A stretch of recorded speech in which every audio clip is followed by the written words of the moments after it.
Oi, meu Brasil! Homens do meu Brasil varonil! O episódio de hoje é especialmente para vocês. Então, pega a pipoca e senta no sofá, porque o Anatalks já vai começar.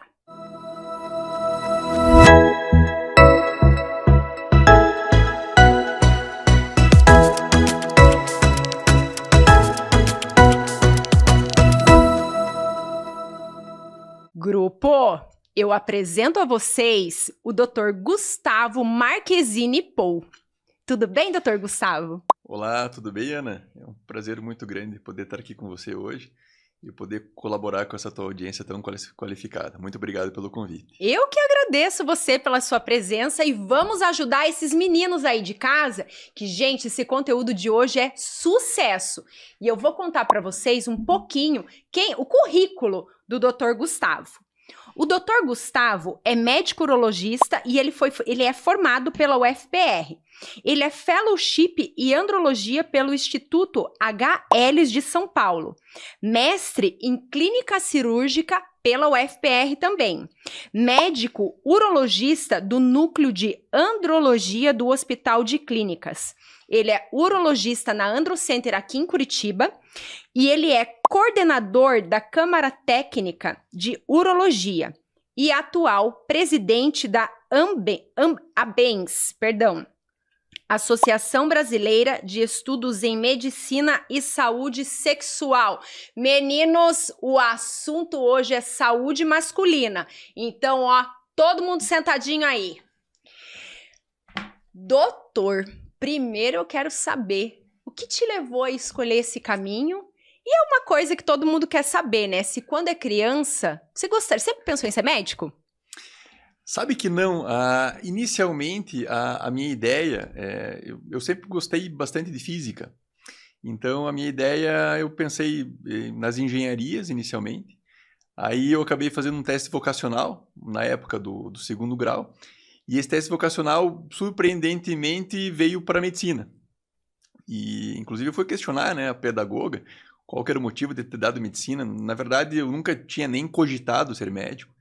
E aí ela colocou que, pelos estudos, ali, pela toda a avaliação pedagógica, tinha dado realmente que era medicina, e para engenharia eu ia ter muita dificuldade, porque eu tenho dificuldade com matemática. Apesar de eu gostar muito de física, a matemática nunca foi o meu forte. Então eu iria ter dificuldade nas engenharias.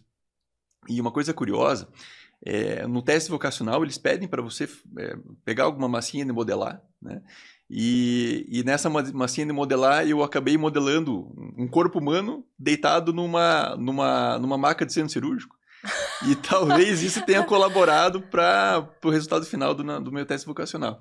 Então, a partir desse teste vocacional, eu acabei me dedicando, eu acabei vendo que a minha tarefa ia ser um pouco mais complicada no vestibular. E aí acabei fazendo vestibular, acabei tendo a felicidade de conseguir ser aprovado no primeiro concurso. E aí de lá para cá é uma história bastante longa, de bastante dedicação, mas acredito que a gente está indo no caminho certo aí, e com o passar do tempo as coisas têm se demonstrado que talvez aquele teste vocacional ele realmente estava correto. Que legal, não. E agora é só sucesso, né? O doutor é só sucesso, gente. Doutor, e para começar, tem algumas pessoas assim que eu conversei e elas têm dúvida. Qual é a diferença entre o andrologista e o urologista? E pensando em saúde masculina, qual é a especialidade que um homem deve procurar? Bem, na verdade, a especialidade de andrologia ela não existe, né? Então, a andrologia ela é uma sub-área da urologia, né? E aonde os médicos que se dedicam à andrologia, eles são urologistas que acabaram dedicando parte da sua formação às questões de fertilidade e às questões de disfunções sexuais masculinas. Então é assim, via de regra, se o homem precisa de algum médico para cuidar da sua saúde, ele deve procurar um urologista. Entretanto, se ele deseja ser acompanhado mais com essa questão da infertilidade ou da avaliação da fertilidade ou alguma disfunção sexual, talvez procurar um médico urologista que se dedique à andrologia seja uma boa ideia. Você sabe, Ana, que nos dias de hoje, todas as especialidades elas são um pouco mais segmentadas. Sim. Então, por exemplo, você está com um problema no teu ombro, né? Você provavelmente vai procurar um ortopedista que seja um pouco mais dedicado às patologias do ombro. E a urologia ela não foge disso hoje em dia. Então, existem alguns urologistas que são focados à parte dos cânceres urológicos, existem os urologistas que são focados às questões de cálculos renais, existem aqueles urologistas que são focados às disfunções miccionais. E a andrologia é assim, então é o urologista que tem a sua atuação dedicada às questões de fertilidade e às questões de disfunções sexuais masculinas. Sensacional, porque hoje nós vemos a quantidade de estudos que são dedicados sempre em áreas, em todas as áreas, né? Então, automaticamente isso vai aumentando. A andrologia, ela chega a ser um tipo de medicina integrativa ou não? Não, são questões à parte, né? Tá. Então, a gente tem uma questão de bastante dificuldade hoje em dia de ter algumas especialidades que realmente elas não existem. Então, por exemplo, assim, as especialidades médicas, são 56 especialidades médicas que são reconhecidas pela Associação Médica Brasileira, né?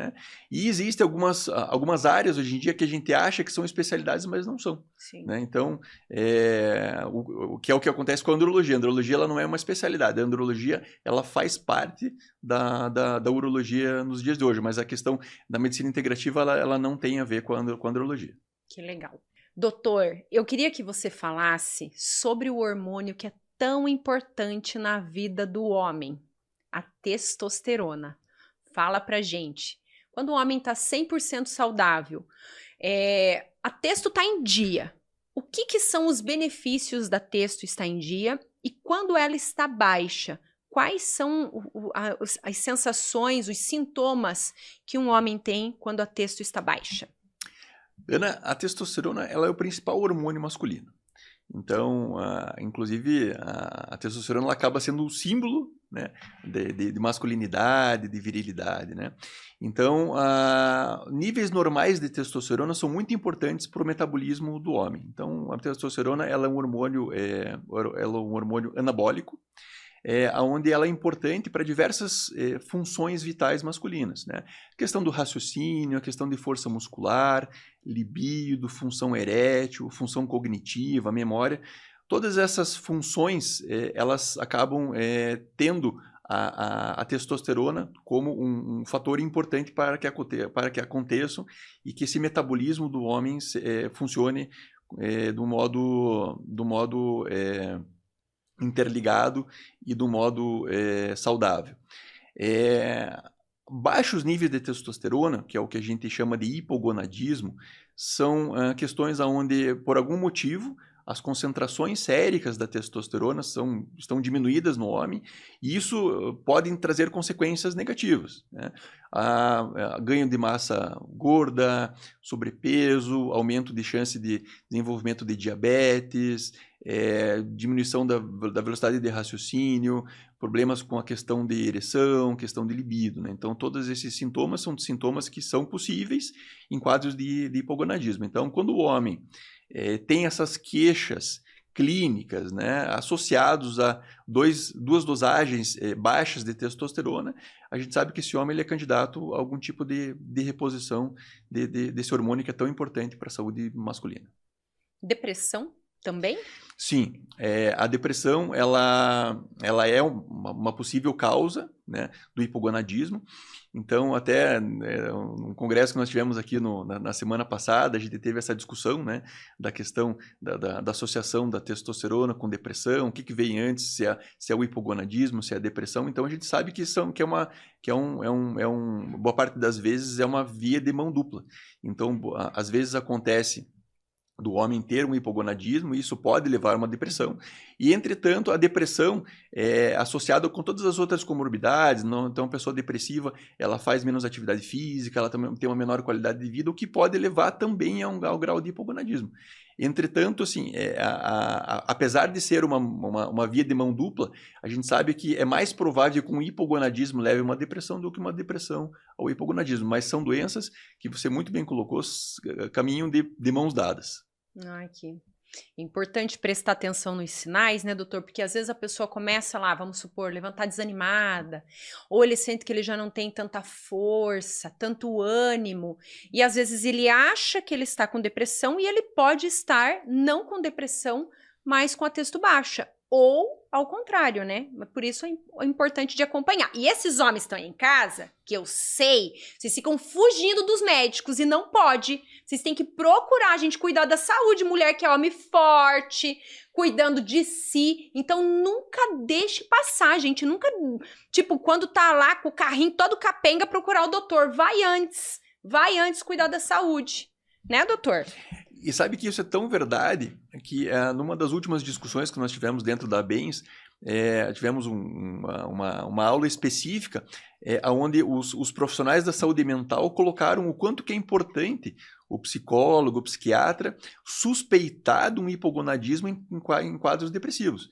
Então, boa parte das vezes, dependendo do profissional, né, acaba focando mais na questão da depressão, da alteração realmente da parte psicológica, mas acaba não se atentando que pode existir uma patologia orgânica por baixo da própria depressão.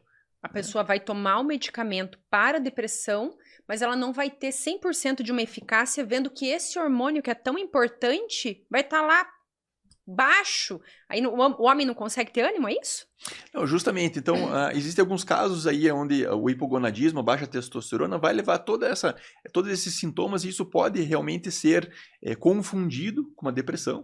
Mas a gente tem que colocar também que a testosterona não pode ser usada como um antidepressivo. Sim. Então, ela vai necessitar de uma reposição hormonal, logicamente, quando é bem indicada. A gente observa que hoje em dia existe eu gosto de usar até esse termo, uma verdadeira epidemia de uso de testosterona. Muita gente usando testosterona de modo desnecessário. Né?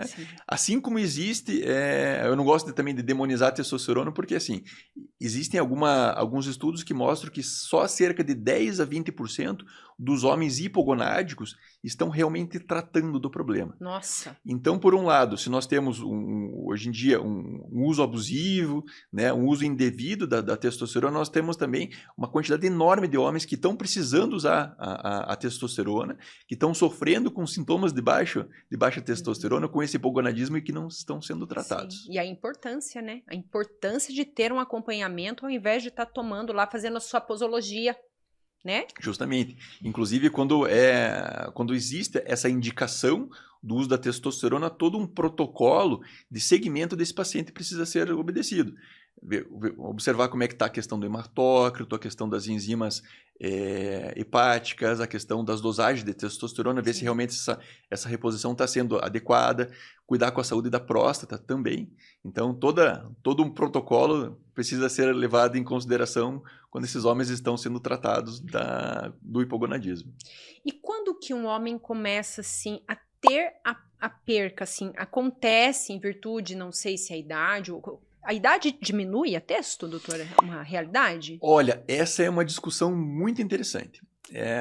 Até pouco tempo atrás, nós acreditávamos que a partir dos 40, 45 anos de idade, havia um decréscimo da produção da testosterona dentro dos testículos. Né? E nós acreditávamos que isso era uma das poucas causas desse hipogonadismo. Então, a gente acreditava que, com o passar do tempo, perdia-se cerca de 1 a 2% de função testicular, de produção de testosterona a cada ano. Hoje em dia, nós sabemos que muito mais do que uma perda da produção da testosterona dentro do testículo desses homens, existe sim um aumento de massa corporal, fazendo com que essa testosterona seja diluída.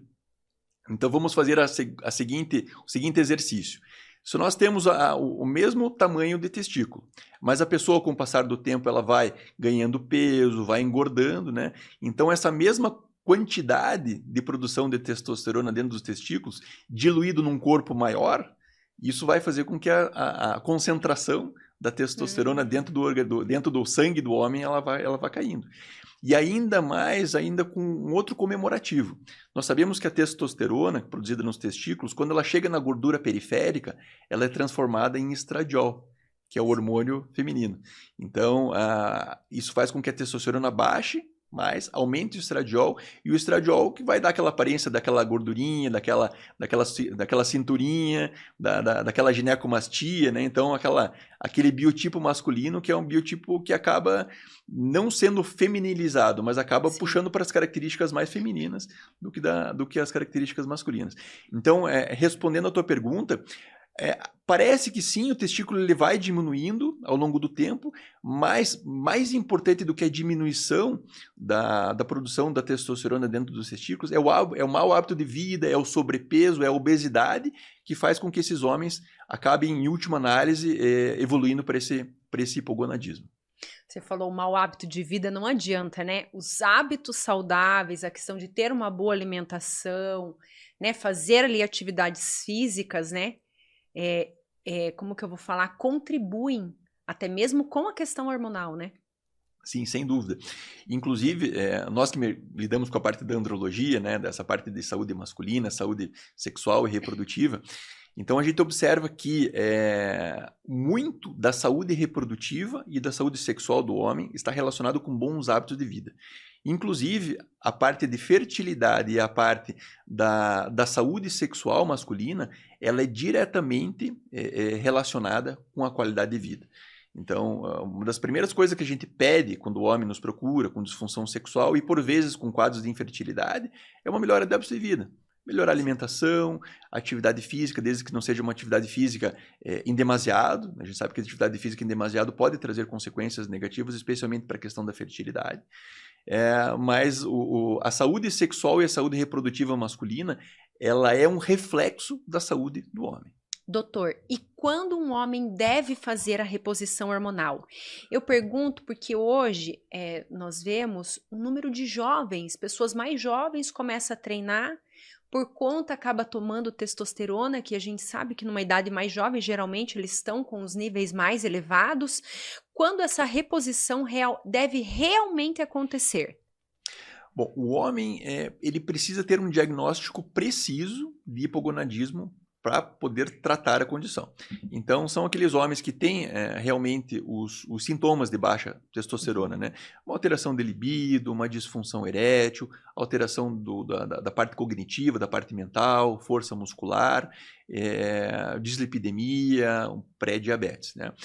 Uma coisa muito importante que a gente ressalte, Ana, é que o uso da testosterona no homem, ele tem uma atividade anticoncepcional. Então, ao contrário do que muitos pensam, a testosterona, quando é utilizada, especialmente de modo exógeno, né, injeção de testosterona e até mesmo testosterona em gel, ele vai fazer com que o organismo do homem pare de produzir a própria testosterona. Então, esse homem ele vai ficar dependente do uso da testosterona, e isso, em última análise, irá diminuir a concentração da testosterona dentro do testículo, e a testosterona intratesticular ela é muito importante para a produção dos espermatozoides. Então, o uso da testosterona, em última análise, quando ela é mal indicada, especialmente em adultos que ainda têm a intenção de prole, né, a intenção de ter filhos, ela é totalmente contraindicada. Então, a testosterona ela acaba tendo a sua indicação precisa naquele homem que tem os sintomas de hipogonadismo, que tem todos aqueles sintomas associados a 2 ou mais dosagens de testosterona pela manhã, e naqueles homens que já não desejam mais ter filhos. Então, naqueles homens que têm um hipogonadismo e que ainda desejam ter filhos, eles precisam ser submetidos a um tratamento especial, onde ao invés da gente repor a testosterona, a gente pode, através de outras medicações, estimular a produção da própria testosterona nos testículos. Isso vai fazer com que, em última análise, esse homem tenha um aumento da produção, um aumento da concentração da testosterona nos testículos, e isso sem comprometer a fertilidade. Então, tudo isso precisa levar em conta. E outra coisa que eu gostaria de abordar também é que, às vezes, o hipogonadismo, que é essa baixa testosterona, ela pode ser o reflexo de algumas outras doenças. por exemplo, problemas relacionados à tireoide, problemas relacionados a uma glândula chamada uma glândula hipófise, que é uma glândulazinha que tem no meio do cérebro que comanda toda essa parte reprodutiva masculina. Então, inclusive, alguns tumores do sistema nervoso central, eles podem se manifestar clinicamente por um hipogonadismo. Então, quando o homem tem esses sintomas, baixa dosagem de testosterona, não é simplesmente você repor a testosterona. É necessário fazer toda uma investigação, ver qual é a causa dessa baixa testosterona, ver se não tem nenhuma patologia associada, para daí sim propor um tratamento. Esse tratamento ele pode ser através de injeção de testosterona de gel, ou então esses estimulantes da produção dos testículos, a depender da idade, do objetivo de prole, né, e também de todas as outras condições associadas. Legal. Não é tão simples assim como apenas dar testosterona, né? Como muitos pensam. Sim, não. E hoje em dia, com os acessos que são fáceis, e, por exemplo, a pessoa começa lá a treinar, ela acha que ela já precisa começar a tomar hormônios de várias maneiras, e muitas vezes o homem tá lá com a testo no auge e não tem noção disso que você falou em relação à infertilidade. Sim. E como tudo na saúde das pessoas, existe a necessidade de um equilíbrio. Né? Testosterona baixa é prejudicial, assim como testosterona alta é prejudicial ou até às vezes mais prejudicial.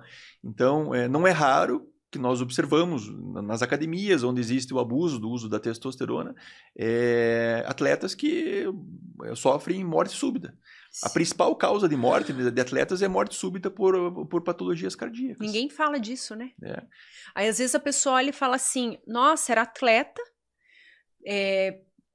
com bons hábitos saudáveis, foi lá, teve um ataque fulminante, morreu, teve uma morte repentina e ninguém sabe o que é. E olha aí. Hábitos aparentemente saudáveis, né?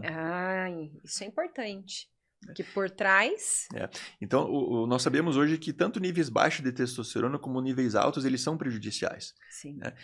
Tanto do ponto de vista de sobrecarga metabólica, quanto de hipertrofia da musculatura cardíaca, que nós esquecemos que o coração também é uma musculatura.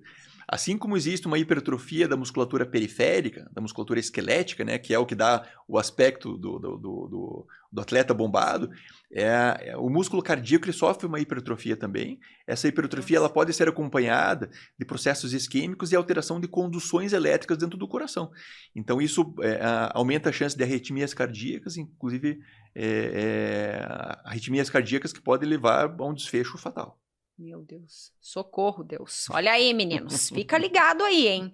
E já que nós estamos falando sobre isso, agora o assunto vai esquentar. Tô de olho em vocês aí, hein? Doutor, eu fiquei sabendo que tem pessoas muito jovens que usam de medicamentos farmacológicos, como, por exemplo, a tadalafila, em saída de baladas. Eu tô de olho em vocês, hein? Eu tenho um monte de gente que me conta as coisas, por isso que eu trouxe o doutor aqui.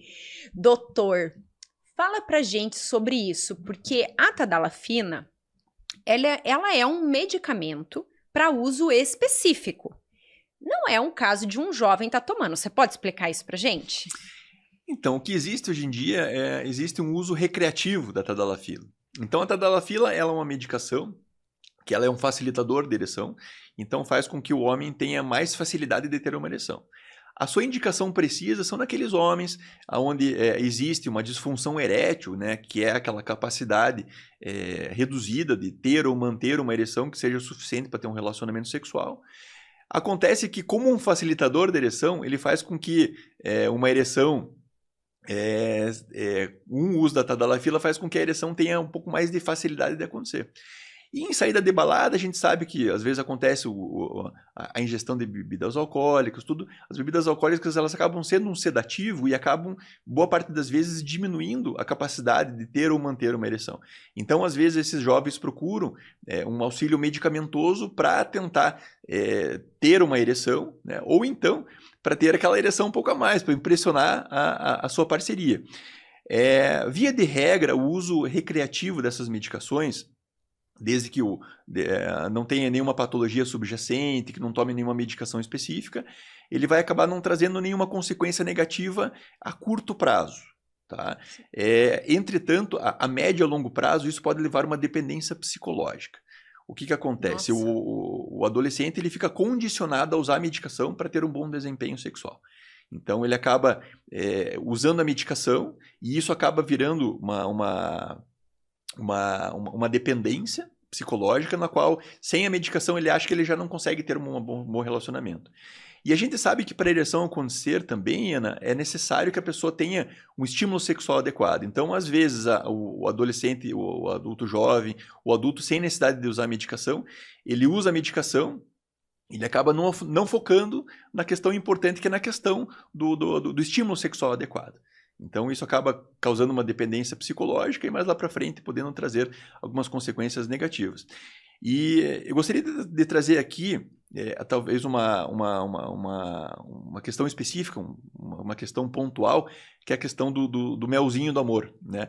Isso acaba já não estando mais tanto em voga, mas existia uma época que existia algumas formulações que vinham, inclusive, de fora do país, que eram baseadas nesses inibidores de fosfodiesterase, dessa vez aí a sildenafila, em elevadíssimas doses.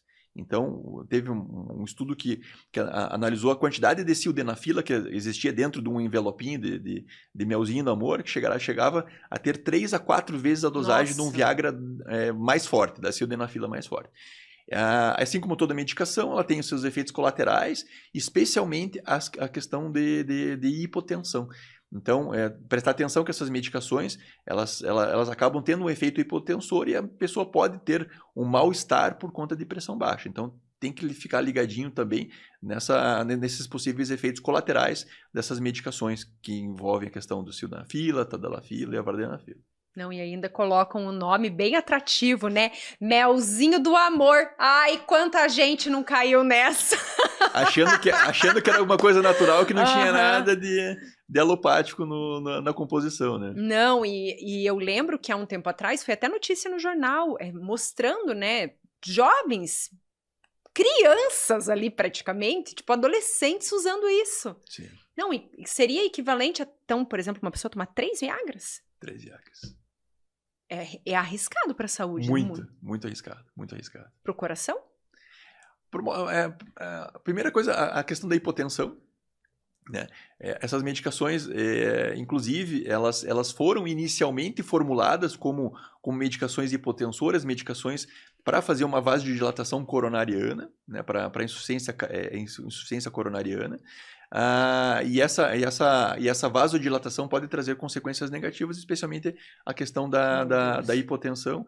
E dependendo se a pessoa ter alguma patologia subjacente, a atividade física que é necessária para um relacionamento pode também propiciar aí um mal-estar súbito, dependendo da capacidade cardíaca e pulmonar que esse homem tenha, né? Meu Deus. Que risco. Que risco. É um risco alto. Doutor, e os anabolizantes? Porque, por exemplo, os atletas, a gente sabe que eles são bem, uma grande maioria, né, pelo menos que eu saiba, eles são bem criteriosos no quesito acompanhamento. Então, um atleta de alta performance, ele vai ter lá o seu endocrinologista, faz todo o acompanhamento necessário. Mas e esses que são atletas, querem ser atletas e começam a tomar anabolizante por conta própria de todos os jeitos? Veja, a questão da anabolização, Ana, ela acaba sendo um problema mesmo naqueles atletas que sofrem, que têm aí um acompanhamento cuidadoso, né?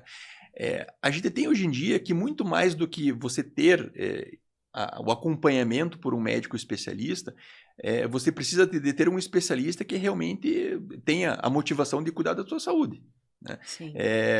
Não é porque a pessoa, assim como qualquer profissão, nós temos os bons e os maus profissionais, né? Então a gente observa hoje em dia que existem profissionais que acabam fazendo um suposto acompanhamento adequado, mas a gente sabe que o uso de anabolizante, do uso indevido ou do abuso, ele nunca é saudável. Então, mesmo fazendo um acompanhamento com algum médico, algum profissional dito especialista, isso acaba tendo riscos, né? Se a gente for transpor isso aí para o uso próprio e sem nenhum tipo de acompanhamento, aí o risco é muito maior, né? Mas, assim, o uso indevido e o abuso de testosterona, ele nunca é saudável, né? Sabemos hoje em dia também que a questão do fisiculturismo é uma profissão, né? Então, essas pessoas, elas acabam realmente precisando desse tipo de hormônio por conta de que o seu hormônio natural, ele jamais vai conseguir que a pessoa tenha aquela definição física, especialmente a questão da hipertrofia, né? Então, isso, como qualquer esporte de alto rendimento, não é nada saudável, né?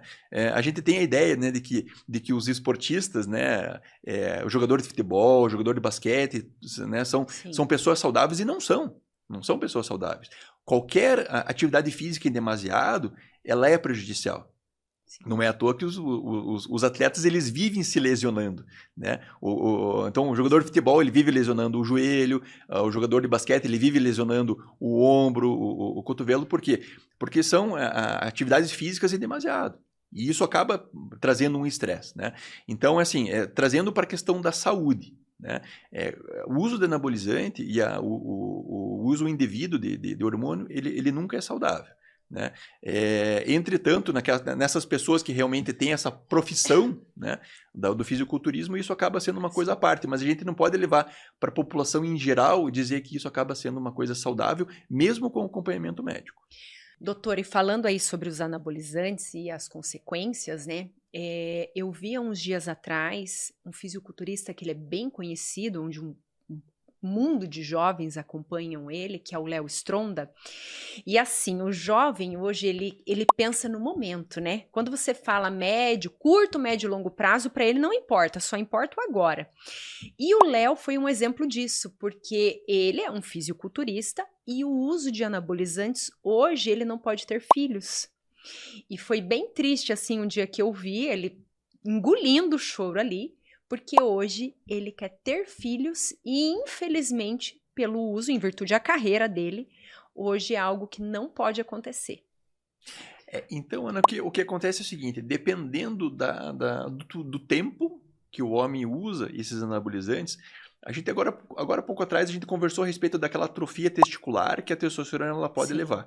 Então, dependendo do tempo que esse homem use desses anabolizantes, essa atrofia testicular ela é tão grande que ela corre o risco de não conseguir mais ser revertida. Mas pode ser só o tempo ou pode ser, por exemplo, as altas dosagens também? As duas coisas. Tá. As duas coisas. Tanto as altas dosagens quanto o tempo de dosagem pode levar a essa sequela definitiva para os testículos, né? Nós temos, do modo geral, que dos homens que usam anabolizantes, de 15% a 20% não conseguirão mais reverter essa má produção dos espermatozoides. Então, isso é uma coisa que tem que ficar em alerta, né? Inclusive, assim, esportistas de alto rendimento que realmente necessitam do uso dessas medicações, além de todo acompanhamento, eles devem ser fortemente estimulados a fazer um negócio chamado criopreservação, né? Não está na moda hoje em dia as mulheres preservarem os óvulos por conta da idade. Sim. Então, isso pode ser feito também nos homens. Os homens eles podem fazer uma preservação também dos seus gametas, dos seus espermatozoides, né?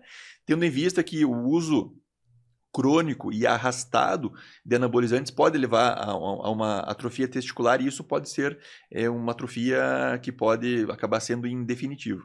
Então, esses homens, eles, antes de começarem a usarem as medicações, eventualmente numa necessidade, do ponto de vista da própria profissão da pessoa, eles podem ser estimulados aí a criopreservarem os seus gametas, a congelarem os seus espermatozoides, para um futuro conseguirem ser pais do ponto de vista biológico.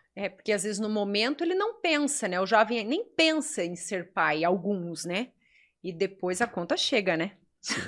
Doutor, em algumas situações pode ser reversível essa questão da infertilidade em virtude do uso de anabolizantes? Sim, inclusive uma das maiores demandas do nosso consultório são justamente homens que usaram a testosterona, né, do modo inadvertido, né, e que acabam tendo essa demanda por ter filhos, e existem alguns tratamentos que a gente pode fazer para reverter a produção desses espermatozoides nos testículos.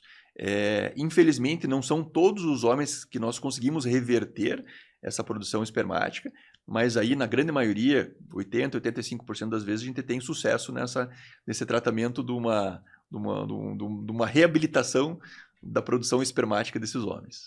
Doutor, e a cachumba? Ela realmente traz a infertilidade? Porque eu lembro antigamente, quando eu era criança, não faz muitos anos, vocês não falem nada aí, faz pouco tempo. Mas hoje, por exemplo, eu não vejo mais falar sobre cachumba. Mas antigamente se falava, e falavam que a cachumba no homem trazia infertilidade. Isso é real? Então, o vírus da cachumba, ele é um vírus que ele tem um certo tropismo pelos testículos. Então, naquela infecção aguda, onde existe a parotidite, né, que é aquela infecção nas glândulas parótidas, né, que dá aquele aspecto de inchado na questão do pescoço, esse vírus ele pode, através da corrente sanguínea, atingir os testículos e fazer um processo chamado orquite. A orquite é uma inflamação testicular. Nesse processo de inflamação testicular, dependendo se esse processo acomete um ou dois testículos, pode levar ao acometimento das células produtoras dos espermatozoides, e dependendo do grau de inflamação, essa orquite pode levar realmente a uma infertilidade, uma azospermia, que a gente chama. A azospermia é quando o homem não tem a presença de espermatozoides no ejaculado. Então, a gente sabe que, dependendo do acometimento unilateral ou bilateral, a chance de ter uma azospermia depois de uma orquite secundário a vírus da cachumba pode chegar até 70%, 80%. Eu lembro que quando eu era criança eles falavam que tinha que ficar em repouso porque não podia descer. Exatamente. Então era por isso. Justamente porque o que acontece? A pessoa não fazendo um repouso, né, ela vai estar um metabolismo um pouco mais acelerado, e isso, em teoria, pode fazer com que aumente a chance desse vírus que está na região da parótida acometer toda a corrente sanguínea e acabar chegando nos testículos. Que interessante. Lá atrás já se ouvia falar, tipo, as pessoas idosas... Porque eu vejo assim, né, antigamente... É a sabedoria popular, né? Exatamente. É errado, não é errado. É a sabedoria que foi sendo criada ao longo do tempo. Tudo tem fundamento, não adianta. Sim. Doutor, e a vasectomia? Hoje em dia você vê assim, os homens eles têm um certo receio, um certo medo em relação à vasectomia. Então, assim, quando já se tem os filhos, para o casal, né, que não deseja mais ter filhos, é tão mais fácil para os homens do que para as mulheres, ou fazer uma intervenção cirúrgica, ou até mesmo ficar tomando várias concentrações de hormônios. Por que os homens têm tanto medo em relação à vasectomia? Eu acho que tudo que envolve qualquer tipo de manipulação, especialmente uma manipulação cirúrgica do genital masculino, isso acaba trazendo um pouco de ansiedade, apreensão e de medo mesmo, né, de que isso possa trazer uma consequência negativa. Entretanto, nós temos aí bastante literatura e bastante experiência para poder afirmar que realmente a vasectomia, que é essa cirurgia esterilizadora masculina, ela realmente não traz nenhuma consequência negativa para a parte de função sexual, a questão do libido, a própria questão da ereção, e nada são prejudicados pela vasectomia. Então, é uma cirurgia segura, assim como você falou, é uma cirurgia rápida, é uma cirurgia bastante efetiva, tendo em vista que a chance de uma vasectomia falhar, ela ronda na casa de uma a cada 2.000 vasectomias. Então, se a gente for comparar, por exemplo, uma eficácia terapêutica da vasectomia com a eficácia terapêutica do anticoncepcional, por exemplo, que tem aí uma chance de falha da ordem de 0,5% a 1%, então a gente tem que a vasectomia ela é muito mais efetiva, e ela é muito mais segura do que todos os outros métodos anticoncepcionais. E com a vantagem, Ana, que a vasectomia é um dos poucos, talvez o único método anticoncepcional que nós conseguimos ver se ele está funcionando. Por quê? Porque se o homem fez a vasectomia, inclusive é uma coisa que a gente faz no pós-operatório, faz um espermograma, se não existem espermatozoides dentro do ejaculado, aquele homem não tem a capacidade de engravidar ninguém, né? Agora, ao contrário, por exemplo, do uso de um DIU, por exemplo, do uso de anticoncepcionais hormonais orais, né? Ou então a própria laqueadura, são métodos que a gente tem muito mais dificuldade de comprovar se estão funcionando ou não. Sim. Então, não é à toa que a vasectomia ela é um método de anticoncepção definitivo que cada vez mais vem crescendo. A gente estima que, hoje em dia, no Brasil, a gente tenha acima de 40, 50 mil vasectomias a cada ano. né? Então, é uma demanda que vem crescendo justamente por conta de ser um método bastante seguro, um método bastante eficaz, simples da realização, né? Então, o homem faz isso em caráter ambulatorial, então faz a cirurgia, em questão de 1h30, 2 horas já está indo para casa, a gente acaba pedindo um Nossa, super repouso, rápido. acaba pedindo um repouso de 1 dia, 2 dias, só para evitar complicações operatórias precoces. E aí, questão de 3 a 4 dias, ele já está na sua atividade laboral normal e questão de 1 semana, 10 dias, já está liberado para fazer qualquer atividade física, inclusive atividade sexual, com o cuidado de, ainda nas primeiras 25 a 30 ejaculações, usar algum método anticoncepcional em paralelo, por conta de que ainda existe uma necessidade de umas 20, 25 ejaculações para zerar o espermograma, digamos assim, né? E aí sim ele poder, o método ser utilizado com segurança. E ele é reversível? Sim, a vasectomia, apesar de nós utilizarmos a vasectomia como um método anticoncepcional definitivo, né? Então a vasectomia ela é feita só naqueles casais, naqueles homens que não desejam ter prole, né? Hoje em dia a gente tem a possibilidade, inclusive, de homens sem filhos poderem realizar a vasectomia, né? Logicamente, esses homens eles têm que ser muito bem aconselhados. Entretanto, a vasectomia ela pode ser reversível. Então nós temos aí que o método que, dependendo de como a reversão da vasectomia seja feita, existem elevadíssimas chances de sucesso, na casa de 80%, 85% de sucesso, né? Então, naquele homem que fez a vasectomia, se arrependeu, casou de volta, teve uma infelicidade da perda de um filho, se ele deseja ter mais um filho, essa vasectomia ela pode sim ser revertida. E volta com a mesma eficácia? Aí vai depender da qualidade da cirurgia, né? Existem, então, se nós tivermos em conta aqui o ducto deferente, que é o caninho que transporta os espermatozoides do testículo até a próstata, ele tem cerca de 1 a 2 milímetros de diâmetro. Então, para você reanastomosar, para você refazer o trânsito desses espermatozoides, requer material específico, requer habilidade microcirúrgica, requer um microscópio cirúrgico. Então, dependendo da qualidade da cirurgia, tem mais chances ou menos chances de sucesso. Então, existem diversos detalhes, diversos vieses aí que podem entrar nesse sucesso ou no insucesso. E existe alguma regra, assim, doutor, por exemplo, assim, podem fazer vasectomia homens que já têm 3 filhos ou mais, 2 filhos ou mais. Eu tenho 1 filho e quero fazer vasectomia. É possível? Então, o que a legislação fala hoje em dia? Que os homens com 21 anos ou mais, né, tendo eles filhos ou não, eles podem realizar a vasectomia, desde que exista um período de 60 dias entre a tomada da decisão e a realização do procedimento, né? Inclusive, essa lei ela mudou no ano passado. Antigamente a lei era de 24 anos, agora essa lei veio para 21 anos. Então, o homem, independente de... É cedo porque uma pessoa um rapaz de 21 anos é muito jovem, às vezes, para tomar uma decisão assim como essa, né? Pois justamente por conta disso que faz-se necessário esse período de 2 meses, onde a lei fala que esse homem, entre o tempo onde ele tomou a decisão, que ele manifestou a decisão de fazer a vasectomia e realizar de fato o procedimento, precisa de 2 meses, e nesses 2 meses ele precisa ser encaminhado para serviços que tentem o desencorajar de fazer a vasectomia. Então, por exemplo, assim, o paciente foi no meu consultório, 21 anos, não tem filhos, deseja fazer uma vasectomia?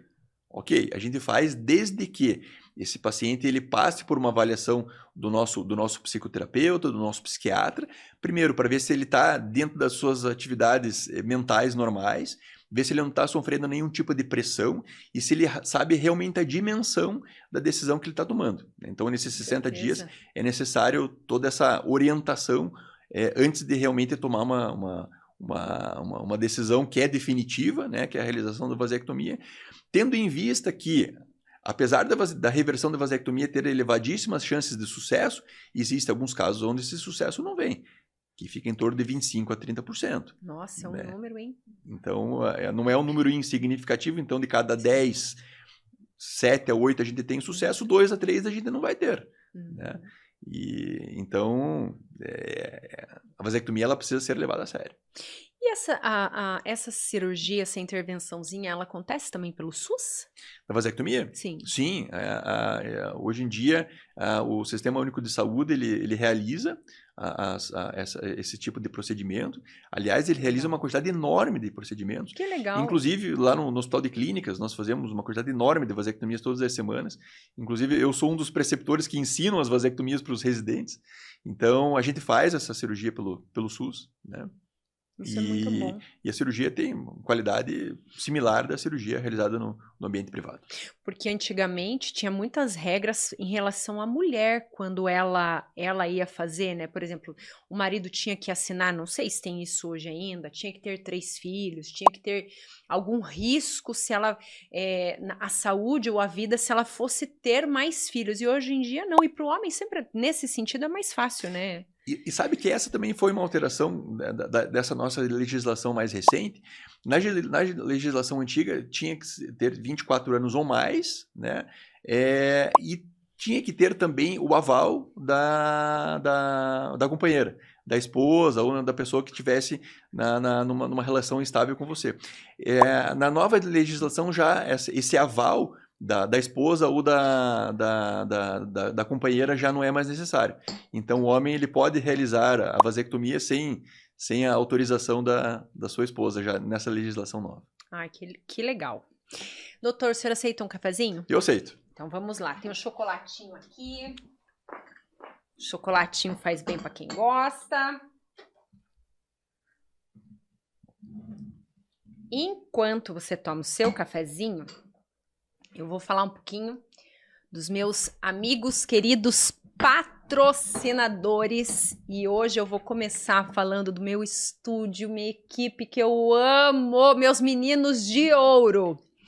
Gente, se você ainda não veio aqui conhecer esse estúdio lindo, DigiCast Produções, você precisa conhecer. Até você mesmo, doutor, que eu sei que você elabora uns conteúdos aí na internet. Ah, quem tá aí, ó, já vai lá depois lá sondar o canal no YouTube do doutor, depois ele vai falar pra vocês vão lá dar uma sondadinha, viu, menino? Vocês têm que acompanhar. E para vocês que ainda não vieram aqui, gente, vocês têm que vir conhecer esse estúdio. Ele é maravilhoso. A minha equipe, o meu time é de ouro. Eu já falei que eu tenho ciúme deles. Nem devia fazer essa propaganda, mas eu faço. É bom, tem que falar, né? Então, pessoal, se você quer elaborar um material diferente, ou porque você tem aí, trabalha com mídias, ou até mesmo material relacionado à tua empresa, aqui é o lugar. DigiCast Produções. Pessoal capacitado, toda a produção de conteúdos personalizada para o teu negócio, gente, para aquilo que realmente precisa. Imagem, qualidade de luz, de imagem, de som, a DigiCast é sucesso. E assim, gente, cenários, nós temos 2 opções de estúdio e mais de 30 opções de cenário. Então é impossível você vir aqui e não amar. E sem contar que meus meninos, ó, são chuchuzinho, vale ouro. E assim, aqui junto na DigiCast, nós temos a DigiWin, que é a equipe de marketing que vai cuidar de toda a área de marketing da tua empresa, do teu negócio. Gente, nos dias de hoje, o mundo digital, você tem que ter um acompanhamento de quem realmente entende. Não vai no escuro que você vai dar um tiro no pé. Então venham, converse com os meninos aqui, ó, a equipe do marketing vai cuidar para você das suas mídias, vai fazer esqueci o nome, Thiago. Vai cuidar do tráfego pago, vai fazer o outro lá. Identidade visual. Gente, tudo isso faz muita diferença no teu negócio. Então venha, DigiCast, DigiWin é uma dupla de sucesso. Vocês têm que conhecer. Vou deixar aqui o @, o telefone. Se você tem alguma dúvida, não tenha vergonha. Entre em contato com eles.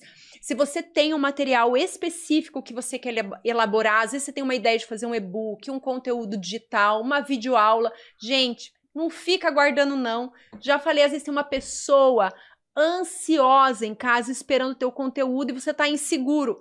Vem pra cá que eles vão mostrar pra vocês que é possível. E aqui eu assino embaixo. E também vou falar da minha amiga patrocinadora Estilo Z. Doutor, vai lá conhecer a Estilo Z, comprar um presentinho para sua esposa que ela vai amar. Gente, a Estilo Z é muito especial. A Débora e a Nena têm uma curadoria incrível. Você vai lá, elas vão te receber com um cafezinho, com um bolinho. E vocês, quando você for lá, você vai ver o que eu tô falando é sério.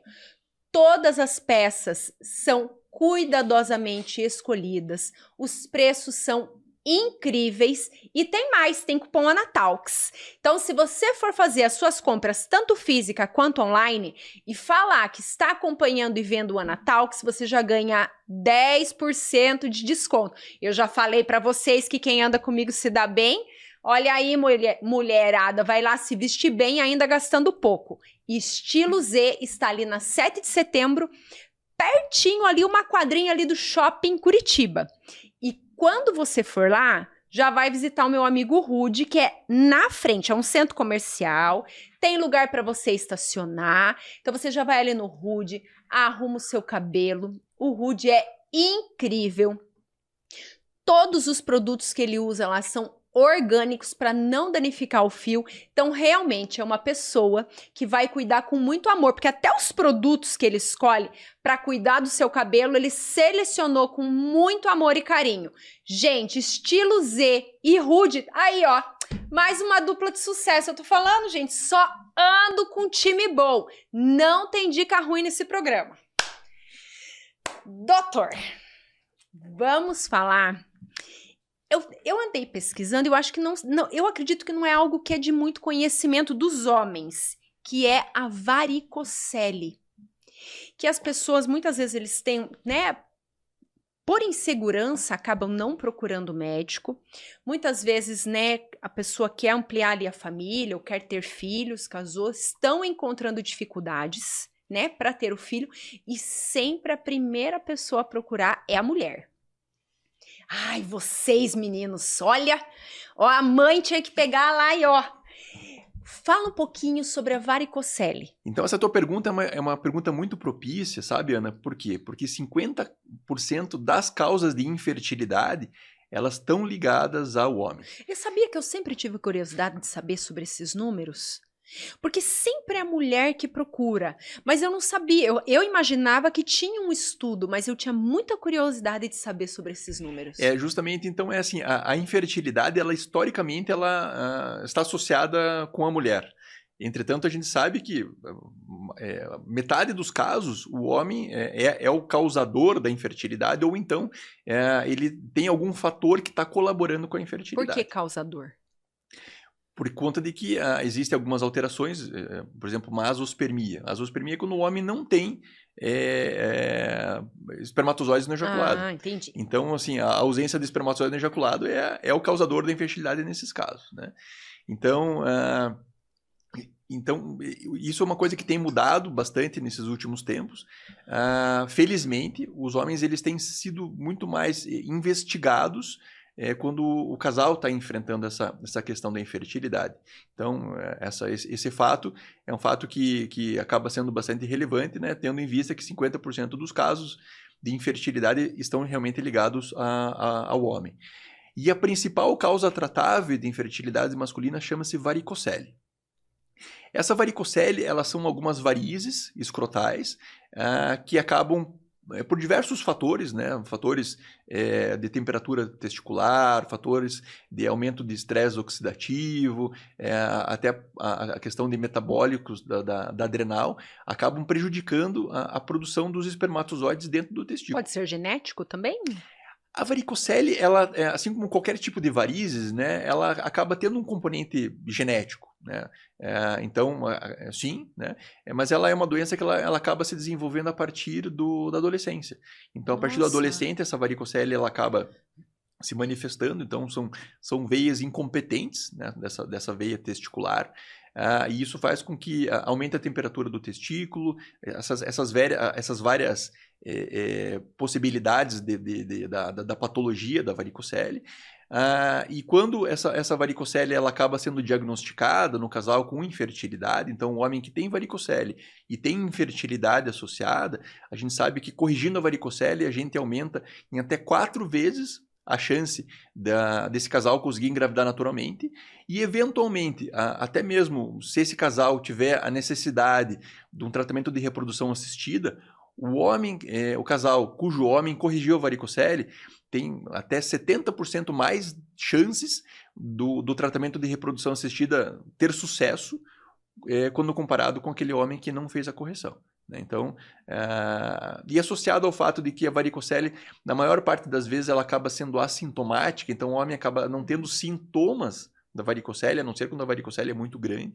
Então, demanda realmente uma avaliação profissional pelo médico urologista especializado em fertilidade para diagnosticar ou não a varicocele e realmente ver se existe a necessidade do tratamento dessa condição. Então, na verdade, só se descobre quando entende-se que pode haver uma infertilidade e ele, nesse momento que ele quer ter filhos, a mulher já foi lá, constatou que com ela tá tudo ok, aí é quando ele vai e descobre que tem a varicocele. Nossa. E existe algum exame, doutor, algum tratamento que possa, bem específico, que possa ajudar nisso? Bom, o diagnóstico da varicocele é um diagnóstico clínico. Ele é realizado no consultório médico, né, o médico urologista, palpando essas varizes escrotais. E com relação aí a exames auxiliares de diagnóstico, a gente pode lançar a mão do ultrassom com Doppler testicular para corroborar, né, o diagnóstico da varicocele. Entretanto, o diagnóstico da varicocele é um diagnóstico clínico, um diagnóstico feito através da palpação ali do genital masculino, ali do cordão espermático do testículo, onde a gente identifica essas varizes escrotais. Mas a pessoa que ela tem a varicocele, ela tem a produção de espermatozoides normais. Pois é, então o que acontece? Nem todo o homem com varicocele ele é infértil. Né? Nós sabemos hoje que de 10 a 15% dos homens têm varicocele. Entretanto, não são 10 a 15% dos homens que têm a infertilidade. Né? Então, existem alguns homens que têm varicocele que são férteis. Entretanto, existe uma correlação bastante estreita entre a varicocele e a infertilidade. Tendo em vista que, dos homens com infertilidade, 30 a 40% deles têm varicocele. Na infertilidade primária, que são aqueles homens que estão tentando a gestação pela primeira vez, né, que não conseguiram ter nenhum filhos.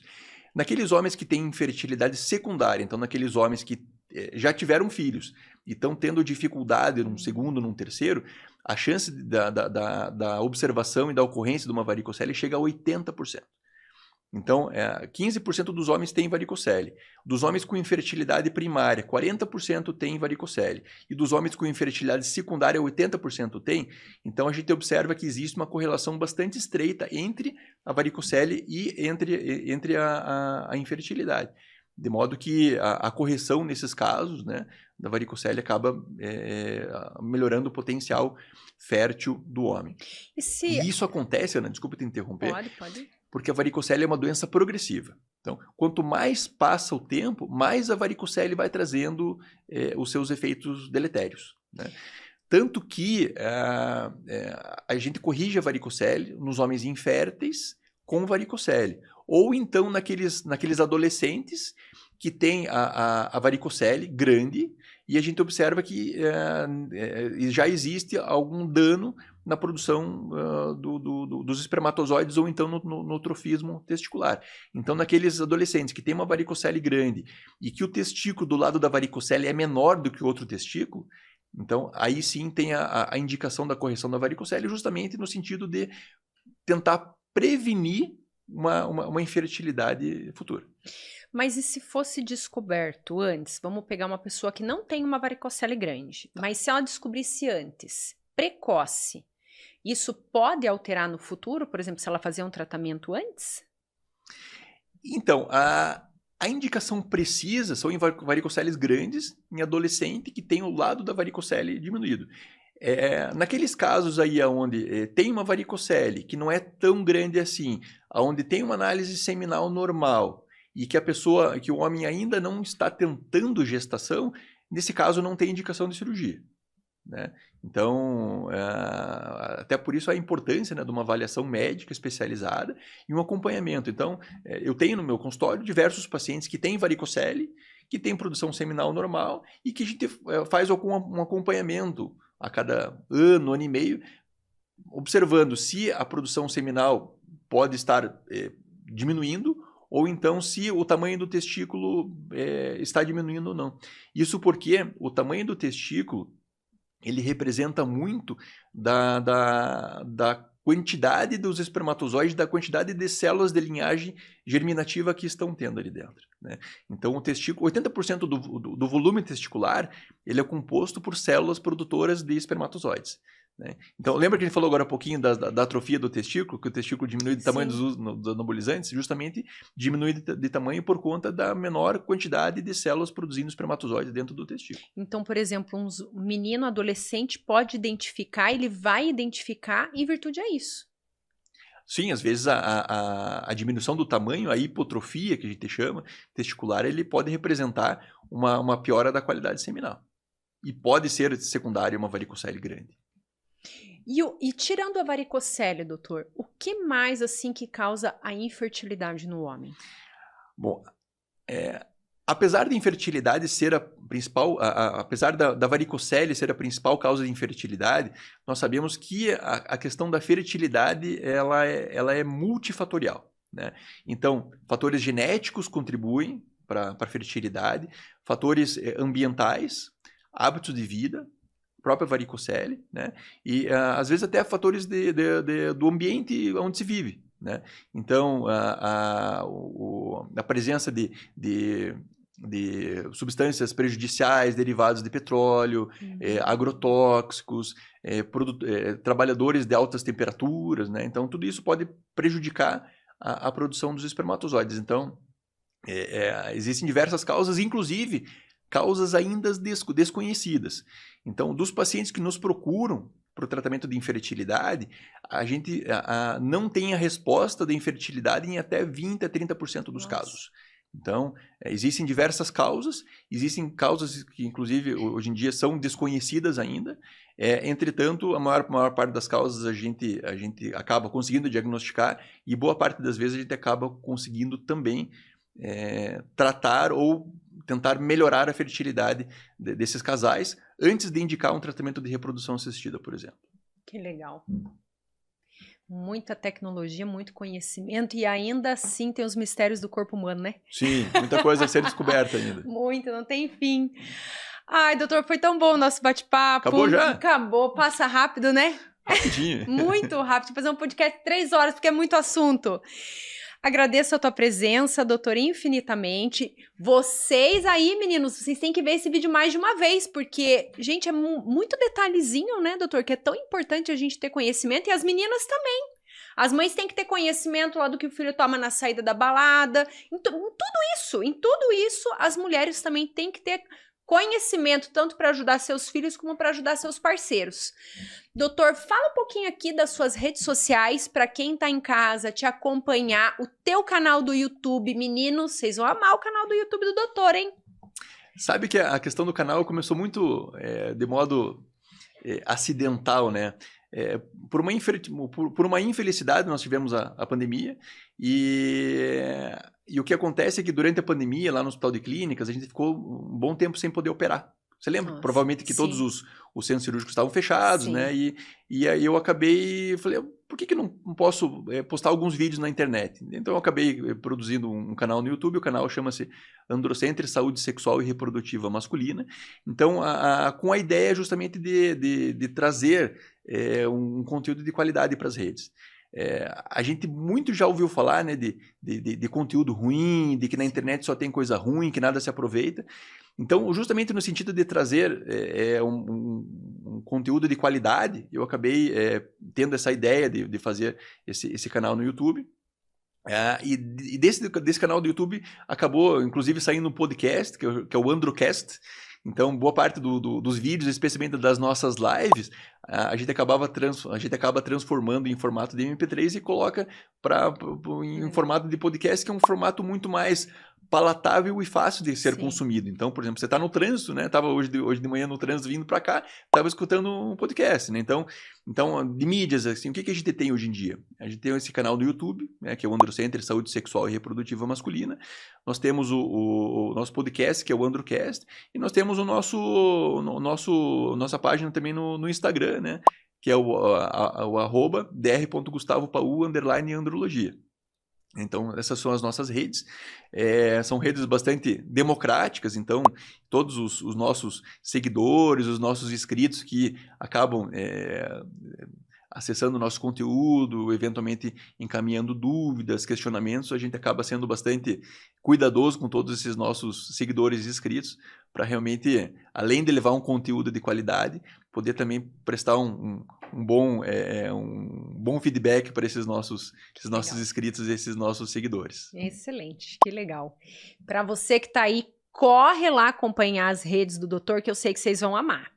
Gente, quero agradecer imensamente a você que ficou aqui até agora. Lembrando que estamos lá no Instagram, Facebook, TikTok, aqui no YouTube. Se você ainda não se inscreveu no meu canal, se inscreve, ativa o sininho, curte, compartilha esse vídeo.